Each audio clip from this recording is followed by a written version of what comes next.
এই সিনেমা হলের মালিকগুলো আমাদের বাংলা ছবি চলুক এরা চায় না। ওরা আমাদের চলচ্চিত্রকে ধ্বংস করার জন্য, নিজেদের স্বার্থ চরিতার্থ করার জন্য এরা এইসবে লেগেছে এবং আমি মনে করি, বিশ্বাস করি আমাদের চলচ্চিত্র আবার ফিরে আসবে। এগুলো যে যত হিসাবই করুক, আমার কাছে একটাই হিসাব, এই সিনেমা হলের মালিকগুলো আমাদের বাংলা ছবি চলুক এরা চায় না। এরা চায় যে কোনো ভাবে আমাদের ছবিগুলোকে কন্ডেম করো, 500 টাকা টিকিট করে যখন দেখবে দর্শকরা 500 টাকা দিয়ে ছবি দেখবে না। 500 টাকার সঙ্গে কিন্তু আরো 200 টাকা অ্যাড হয় ছবি দেখতে গেলে, খরচ আসা যাওয়া।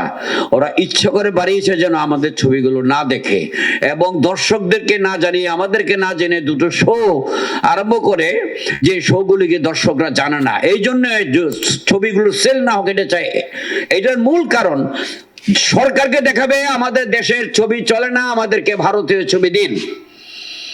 একদম এটাই সত্য যে ভারতীয় ছবি, ইংলিশ ছবিতে ওদের কিছু হবে না। ভারতীয় ছবিগুলো যেন এই দেশে আছে, ওরা দেখাবে যে এগুলি চলে না, আমাদেরকে দেন, না তো হল শেষ, ভেঙে ফেলেন সিনেমা হল। আমার প্রযোজকরা ওরা ভাঙতে পারবে না, লিখিত আছে যে সিনেমা হল আপনারা ভাঙতে পারবে না, আমার প্রযোজকরা ছবি করবে না। আমার প্রযোজকের 1-2 লক্ষ 80 লক্ষ 1 কোটি টাকা তার পকেটে থাকলে ব্যাংকে দিলে সেটা যে টাকা দেয় সেটা দিয়ে পারবে, ছবি দরকার নাই। কিন্তু তোমরা সিনেমা হল ভাঙতে পারবে না, দাসকর দিয়ে রাখছো ফ্রম ব্রিটিশ পিরিয়ড, এখন পর্যন্ত সেই আইন চলছে। আমরা ছবি বানাবার না, কিন্তু তোমার হল, ওই হল খালি থাকবে, ওখানে কিছু করতে পারবে না।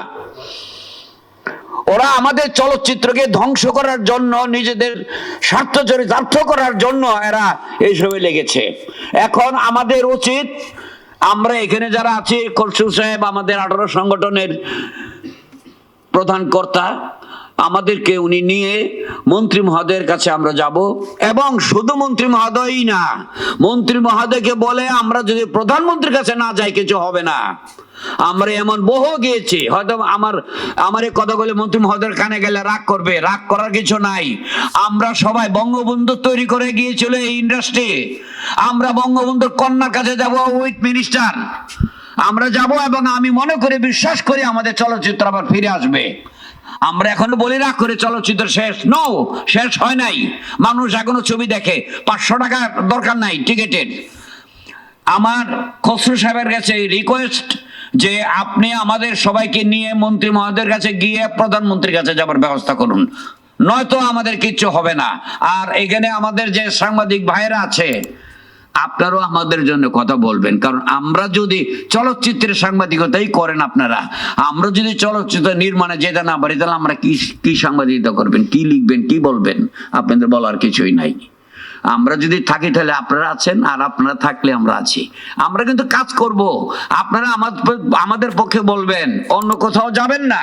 ভালো আমরা বলি না, বাড়িয়ে লিখুন, যেটা সত্য সেটাই লিখুন। আমি যে কথাগুলো বলেছি, হায়ার স্যার যে কথাগুলো বলেছে, একটাও মিথ্যা কথা না।